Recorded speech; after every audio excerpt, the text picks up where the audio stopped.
এদিকে ঘোষিত তফসিল নিয়ে সবচেয়ে বেশি উৎসাহিত তরুণরা ১০-১৫ বছর যাবৎ ভোটার হলেও এতদিন ভোট দিতে না পারার আফসোস এবার ঘুঁচবে বলে মনে করছেন তারা।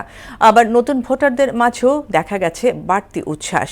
এবার উৎসাহ উদ্দীপনায় ভোট দিয়ে পছন্দের প্রার্থী বেছে নেওয়ার সুযোগ পাবেন বলে আশা করছেন তারা। ভোট নিয়ে তারুণ্যের ভাবনার কথা জানাচ্ছেন মনিরুল ইসলাম। ছিল অনেক সংশয়, জাতীয় নির্বাচন নিয়ে জলঘোলাও কম হয়নি। এরই মধ্যে ঘোষণা হয়েছে তফসিল, আর এতেই কেটে গেছে নির্বাচন নিয়ে সকল ধোঁয়াশা। শহর, নগর, গ্রাম জুড়ে তাই সৃষ্টি হয়েছে নির্বাচনী আমেজ। এ ভোট নিয়ে তরুণরাই বেশি আগ্রহী। অনেকে 15 বছর আগে ভোটার হয়েও সুযোগ হয়নি ভোট দেওয়ার, আবার অনেকেই হয়েছেন নতুন ভোটার। তারা এবার আশাবাদী ভোট দেওয়ার ব্যাপারে, তাই আনন্দচিত্তেই তফসিলকে স্বাগত জানিয়েছেন।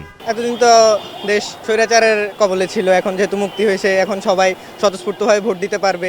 তো যে ক্যান্ডিডেটরা দেশের জন্য কিছু করতে পারবে, দেশের জনগণের পাশে থাকতে পারবে, তাদের জন্যই দেওয়ার চেষ্টা করবো আর কি। নির্বাচন হলে নির্বাচিত সরকার আসবে, তারা একটা কাঠামো গড়ে তুলবে, অবশ্যই একটা সুন্দর পরিবেশ তৈরি হবে আশা করি। চায়ের দোকান, বাজার, রাস্তার মোড় সবখানেই তরুণদের উপস্থিতি চোখে পড়ার মতো। তাদের নিয়ে যিনি ভাববেন তারুণ্যের ভোটটা তিনিই পাবেন বলেও জানান তারা। যে সরকারি ক্ষমতায় আসুক, আমাদের হইতেছে দুর্নীতিমুক্ত আমরা একটা দেশ চাই। এই চাঁদাবাজি, তারপরে হইতেছে যে গুম খুন, আমরা তারপরে যে মাদকাসক্ত যে যারা আছে এদের নিরাময়, মানে ওভারঅল একটা ভালো একটা পরিবেশ চাই।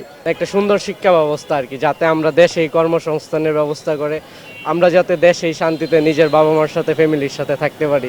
আর নারীরা দেশের অর্ধেক ভোটের অংশীদার। নির্বিঘ্নে ভোট দেওয়ার সুযোগটাই তাদের সবচেয়ে বড় প্রত্যাশা। ইস্তেহার দেখেই ব্যালটে রায় দেবেন বলেও জানান তারা। সুষ্ঠু নির্বাচন হোক, সবাই জনগণের পক্ষে কাজ করুক, এটাই চাওয়া, বেশি কিছু না। আর হত্যা, খুন, গুণ এগুলো না ইদানিং নর্মাল হয়ে যাচ্ছে, তো সেই জিনিসটা যেন না হয়। প্রত্যেকের জীবনের একটা নিরাপত্তা চাই। বাংলাদেশে যেহেতু তরুণরা একটা সমাজকে ধরে নিয়ে যায়, তো আমার মনে হয় তারেক রহমান আমাদের বুঝটা বুঝবে। আর ওনার মেয়েও আছে যিনি আমাদের ভবিষ্যতে আমাদের দেশ ধরবে, তাইমা রহমান। প্রচলিত শিক্ষার কারিকুলাম পরিমার্জন, গবেষণা খাতে বরাদ্দ, স্বাস্থ্য ও নগর পরিকল্পনা যেন নির্বাচনী ইস্তেহারে গুরুত্ব পায়, সেই প্রত্যাশাই সবার। মনিরুল ইসলাম, মোহনা সংবাদ, ঢাকা।